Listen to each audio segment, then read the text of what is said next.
A series of attacks by the Taliban operating in Pakistan have shaken this nuclear-armed nation.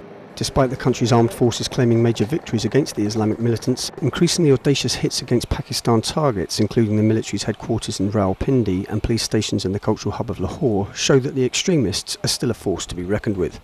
The militants are melting away into population. They have already some support in the population. They are finding sanctuaries in the population. Swat Valley, once a tourist paradise, was turned into a war zone in April after Pakistan forces confronted the Taliban in the region, which lies close to the country's capital, Islamabad. Military forces hailed the spring operation a success. The government has since set its sights on establishing control in rebel-dominated South Waziristan, a semi-autonomous tribal region which sits along the Afghan border, which has served as the unofficial seat of the Taliban leadership, as well as being an al-Qaeda bolt hole.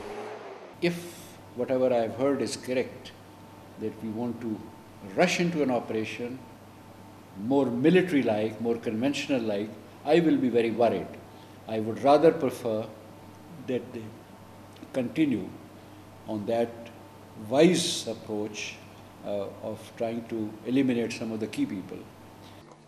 The United States, Pakistan's key military ally in its conflict against the Taliban and al-Qaeda, has recently increased drone missile attacks in the country's northwest tribal belt, with one raid claiming the life of militant commander Baitullah Masood. His death, however, has not stopped the violence from escalating. We expect more of the same in the manner, in the sense that some more action will take place, some more attacks will take place. Here people will try and organize themselves.